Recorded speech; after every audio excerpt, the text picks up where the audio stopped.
الحمد للہ رب العالمین والصلاة والسلام علی اشرف خلق اللہ وسید المرسلین وعلی آلہ وصحبہ اجمعین۔ رب اشرح لی صدری ویسر لی امری واحلل عقدۃ من لسانی یفقہوا قولی۔ اللہم انفعنا بما علمتنا وعلمنا ما ينفعنا وزدنا علما، آمین یا رب العالمین۔ پچھلی کچھ نشستوں سے ہم نبی اکرم صلی اللہ علیہ وسلم کے کچھ حقوق کے حوالے سے گفتگو کر رہے تھے۔ تو ایک بہت بڑا حق جو نبی اکرم صلی اللہ علیہ وسلم کا ہم پر عائد ہوتا ہے وہ یہ ہے کہ ہم مسلسل نبی اکرم صلی اللہ علیہ وسلم کے لیے رحمت کی دعا کرتے رہیں اور ان کے لیے سلامتی کی دعا کرتے رہیں۔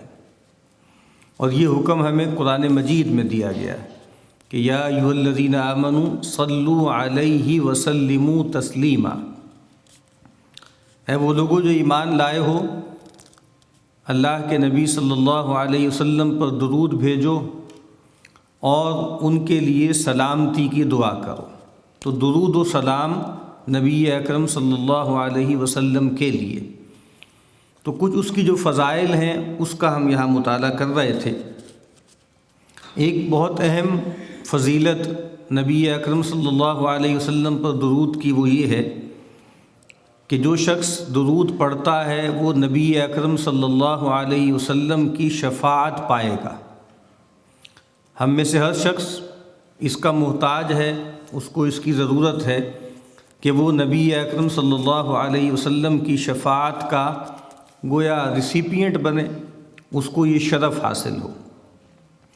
جو پہلی روایت ہے وہ سیدنا عبداللہ بن عمرو بن العاص رضی اللہ تعالی عنہما اس کے راوی ہیں کہ انہوں نے نبی اکرم صلی اللہ علیہ وسلم کو یہ فرماتے ہوئے سنا، اذا سمعتم المؤذن فقولوا مثل ما یقول، جب تم مؤذن کو اذان دیتا ہوا سنو تو جو وہ کہتا ہے اسی کو دہراؤ۔ اور کچھ اور روایتوں سے ہمیں پتہ لگتا ہے کہ کچھ صیغے ایسے ہیں کہ جس میں وہی چیز ریپیٹ نہیں کی جاتی بلکہ اور کلمہ ریپیٹ کیا جاتا ہے۔ اللہ اکبر، اشہد ان لا الہ الا اللہ، اشہد ان محمد رسول اللہ، یہاں تک تو یہی ہے۔ لیکن حی علی الصلاح، حی علی الفلاح کے بارے میں دوسری روایات سے ہمیں پتہ لگتا ہے کہ لا حول ولا قوت الا باللہ۔ لیکن امام مالک علیہ رحمہ کی رائے یہ تھی، اور لگتا ہے کہ ان کا مستدل یہی روایت ہے، کہ وہ کہا کرتے تھے کہ حی علی الصلاح اور حی علی الفلاح کے جواب میں بھی یہی دہرایا جائے، حی علی الصلاح، حی علی الفلاح۔ لیکن بہرحال زیادہ معروف بات وہی ہے جو میں نے عرض کی ہے۔ کہا کہ جب تم مؤذن کو سنو تو جو وہ کلمات کہتا ہے اس کو دہراؤ، ثم صلوا علیہ، پھر اس کے بعد مجھ پہ درود بھیجو یا میرے لیے رحمت کی دعا کرو۔ فَإِنَّهُ مَنْ صَلَّى عَلَيَّ صَلَاةً صَلَّى اللَّهُ عَلَيْهِ بِهَا عَشْرًا، کہ جو شخص میرے لیے ایک مرتبہ رحمت کی دعا کرتا ہے اللہ تعالیٰ اس پر 10 مرتبہ رحمتیں نازل فرماتے ہیں۔ ثُمَّ صَلُوا اللَّهَ لِيَ الْوَسِيلَةَ، اور پھر تم اللہ تعالیٰ سے میرے لیے وسیلہ طلب کرو۔ وسیلہ ویسے عربی زبان میں قرب کو کہتے ہیں، اور پھر آپ نے خود وضاحت کر دی کہ یہ الوسیلہ کیا ہے۔ فرمایا فَإِنَّهَا مَنزِلَةٌ فِي الْجَنَّةِ، کہ الوسیلہ جنت کا ایک مرتبہ ہے، ایک اس کی منزلت ہے۔ لا تنبغی الا لعبد من عباد اللہ، یہ خاص مرتبہ ہے، خاص مقام ہے جو اللہ کے بندوں میں سے کسی خاص بندے کے لیے ہے، اس کو یہ پریویلیج حاصل ہوگی کہ اس کو مقام الوسیلہ یا الوسیلہ عطا ہوگا۔ اور فرمایا کہ وَأَرْجُو أَنْ أَكُونَ أَنَا هُوَ، اور میں یہ امید رکھتا ہوں کہ میں ہی وہ بندہ ہوں۔ یعنی اس میں ایک تواضع بھی ہے، ایک طلب بھی ہے، اللہ کی رحمت کو متوجہ کرنے کا انداز بھی ہے کہ مجھے بتایا گیا ہے کہ وہ ایک خاص مقام ہے جو اللہ کے کسی خاص الخاص بندے کے لیے ہے، اور میں امید کرتا ہوں کہ میں ہی وہ بندہ ہوں۔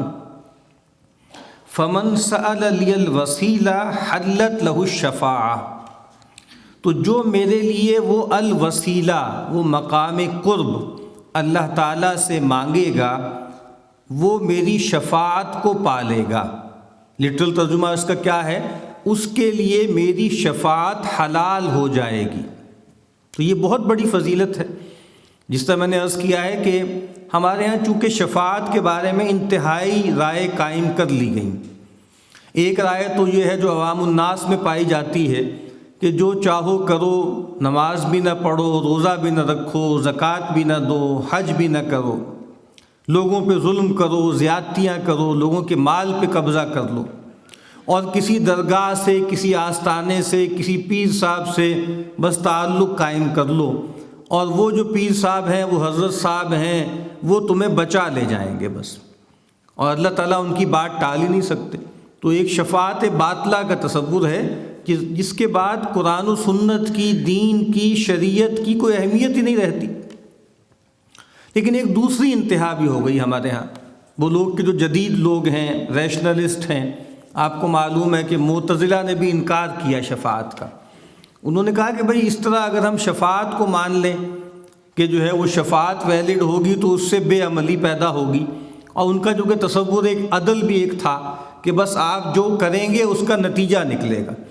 ویسے سمجھانے کے لیے عرض کر رہا ہوں کہ ان کے خیال کے مطابق معاذ اللہ تعالیٰ جیسے کوئی ایک سپر کمپیوٹر ہیں اور ایک خاص طرح کا ڈیٹا اس میں جا رہا ہے، ایک میکینیکلی وہ پروسیس ہوتا ہے، اس کے بعد اس کا ایک نتیجہ نکلے گا۔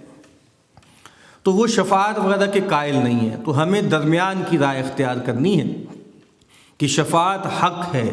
مسلمانوں کے عقیدے کی جتنی بھی کتابیں لکھی گئی ہیں ان سب میں یہ بات درج ہے کہ شفاعت حق ہے، اور شفاعت ہوگی اور گناہ گاروں کے لیے بھی ہوگی، اور اللہ کے نبی صلی اللہ علیہ وسلم بھی کریں گے، مختلف مواقع پر کریں گے، اور صالحین بھی کریں گے۔ تو اور شفاعت کیا ہے؟ شفاعت ایک دعا ہے، ایک عرض ہے۔ اس دنیا میں بھی اللہ تعالیٰ سے دعا کا چینل قائم ہے، وہ بند نہیں ہوتا، تو آخرت میں دعا کا چینل کیسے ختم ہو جائے گا؟ تو شفاعت کچھ بھی نہیں ہے، ایک درخواست ہے اللہ کی جناب میں کہ اللہ اس بندے نے کچھ نہ کچھ کیا ہے، کوئی ٹوٹی پھوٹی خدمت کی ہے، لیکن کوتاہی ہے، کمی ہے، تو ہماری درخواست بھی اس میں ساتھ شامل ہو جائے۔ ویسے بھی میں نے عرض کیا تھا، شفع کہتے ہیں جوڑے کو، والشفع والوتر، وتر یا وطر کہتے ہیں جفت کو، وطر عدد کہتے ہیں نا، 1 3 5 7، اور شفع کہتے ہیں جوڑے کو۔ تو جیسے بندے نے کچھ خدمت کی، کوئی کام کیا، اور اس کے ساتھ ہماری یہ درخواست شامل ہو گئی اور یہ جوڑا ہو گیا۔ تو نبی اکرم صلی اللہ علیہ وسلم فرما رہے ہیں کہ جو شخص جب تم اذان سنو، ایک تو یہ کہ اذان کے الفاظ دہراؤ، اور جب اذان مکمل ہو جائے تو میرے لیے رحمت کی دعا کرو، اور میرے لیے وہ خاص مرتبہ قرب کا جس کو الوسیلہ کہا گیا ہے وہ اللہ سے طلب کرو، اور جو یہ طلب کرے گا وہ میری شفاعت پا لے گا۔ اور اسی لیے ہمیں معلوم ہے کہ وہ دعا ہم کرتے ہیں، دعائے وسیلہ جس کو کہا جاتا ہے کہ اللہم رب ھذہ الدعوۃ التامہ والصلاۃ القائمہ آتی محمدا الوسیلۃ والفضیلہ۔ یہاں کچھ تھوڑے سے الفاظ ہیں، والدرجۃ الرفیعہ، یہ ایڈ ہوئے ہیں یا ایسی روایت سے ثابت ہوتے ہیں کہ جو روایت کمزور ہے۔ تو آتی محمدا الوسیلۃ والفضیلہ وابعثہ مقاما محمودا الذی وعدتہ، اور اے اللہ تو پیغمبر کو اس مقام محمود پر فائز فرما جس کا تو نے ان سے وعدہ کیا، انک لا تخلف المیعاد۔ اب اس میں بھی ہمارے ہاں لوگوں نے وہ چیز ایڈ کر لی کہ رب ھذہ الدعوۃ التامہ والصلاۃ القائمہ آتی محمدا الوسیلۃ والفضیلہ والدرجۃ الرفیعہ وابعثہ مقاما محمودا الذی وعدتہ وارزقنا شفاعتہ یوم القیامہ۔ یہ ایڈ کر لیا اس میں کہ اے اللہ تو ہمیں رسول اللہ صلی اللہ علیہ وسلم کی شفاعت عطا فرما قیامت کے دن۔ اب چونکہ روایت میں یہ بات آپ نے فرمائی تھی نا کہ جو شخص میرے لیے یہ دعا کرے گا تو اس کے لیے میری شفاعت حلال ہو جائے گی، تو لوگوں نے گویا وہ حصہ اس میں شامل کر لیا۔ تو مسنون دعاؤں کے بارے میں ادب یہی ہے، بہتر یہی ہے کہ جتنا حصہ نبی اکرم صلی اللہ علیہ وسلم سے ثابت ہو اس میں کمی یا اضافہ نہ کیا جائے۔ ہاں الگ سے ہم یہ دعا کرنی چاہیے کہ اللہم ارزقنی یا اللہم ارزقنا شفاعت نبیک صلی اللہ علیہ وسلم، وہ الگ سے ہمیں دن میں کئی مرتبہ دعا کرنی چاہیے۔ تو یہی وہ دعا ہے جس کے بارے میں اللہ کے رسول فرما رہے ہیں۔ تو اس سے ایک بات یہ بھی معلوم ہوئی کہ اذان کے بعد درود پڑھنا مشروع ہے اور اس کے بعد یہ دعا پڑھنا مشروع ہے۔ اور ہم یہ کہہ سکتے ہیں کہ یہ دو چیزیں نبی اکرم صلی اللہ علیہ وسلم نے ہم سے طلب فرمائی ہیں، ایک ہم سے درود کا مطالبہ کیا ہے اور ایک ہم سے اس دعائے وسیلہ کا مطالبہ کیا ہے۔ تو ان دونوں چیزوں کو بہت شوق کے ساتھ، بہت محبت کے ساتھ، بہت دل کے ساتھ کرنا چاہیے کہ رسول اللہ صلی اللہ علیہ وسلم کہہ رہے ہیں کہ بھائی میرے لیے یہ کرو، اور جو شخص میرے لیے اللہ تعالیٰ سے الوسیلہ طلب کرے گا تو قیامت کے دن وہ میری شفاعت پا لے گا۔ تو ہم سب کو اس کا جو ہے وہ بہت زیادہ اہتمام کرنا چاہیے۔ سیدنا ابو الدرداء فرماتے ہیں من صلی علیہ حین یصبح عشرا وحین یمسی عشرا ادرکتہ شفاعتی یوم القیامہ۔ فرمایا کہ جو شخص صبح کے وقت 10 مرتبہ مجھ پہ درود پڑھے گا اور شام کے وقت بھی 10 مرتبہ میرے لیے درود پڑھے گا، وہ قیامت کے دن میری شفاعت کو پا لے گا۔ تو اللہ تعالیٰ کی رحمت اور رسول اللہ صلی اللہ علیہ وسلم کی شفاعت، یہ گویا ہماری سب سے بڑی متاع ہے۔ ہمارے پلے اعمال کون سے ہیں؟ ہم کون سے کوئی بہت زیادہ نیکیاں کرنے والے لوگ ہیں؟ تو اگر ہمارے لیے نجات کا کوئی وسیلہ ہے تو وہ اللہ کی رحمت ہے اور اس کے بعد رسول اللہ صلی اللہ علیہ وسلم کی شفاعت ہے۔ تو اب ایک فگر بھی ہمارے سامنے آ گیا، صبح کے وقت۔ صبح کے وقت کا مطلب ہوتا ہے فجر کے بعد سے لے کے زوال تک، اس میں 10 مرتبہ اہتمام سے درود پڑھ لیا جائے، بہت اچھا ہے کہ فجر کے بعد اس کا معمول بنا لیا جائے۔ اور اس کے بعد مساء کا مطلب ہوتا ہے عصر سے لے کے رات تک، تو عصر کے بعد آدمی ایک معمول بنا لے کہ فجر کے بعد 10 مرتبہ درود پڑھنا ہے اور عصر کے بعد 10 مرتبہ درود پڑھنا ہے۔ تو یہاں نبی اکرم صلی اللہ علیہ وسلم فرما رہے ہیں کہ جو شخص صبح و شام 10 مرتبہ مجھ پہ درود بھیجے گا یا درود پڑھے گا تو وہ قیامت کے دن میری شفاعت کو پا لے گا۔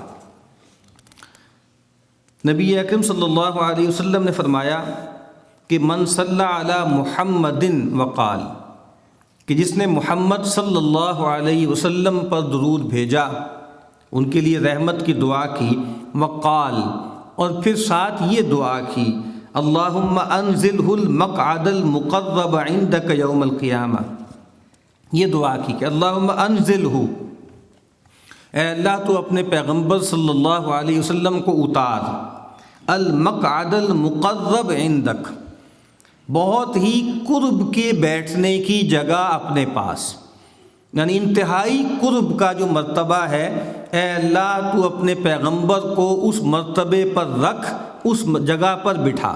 انزلہ المقعد المقرب عندک یوم القیامہ، قیامت کے دن، یہ دعا ہے۔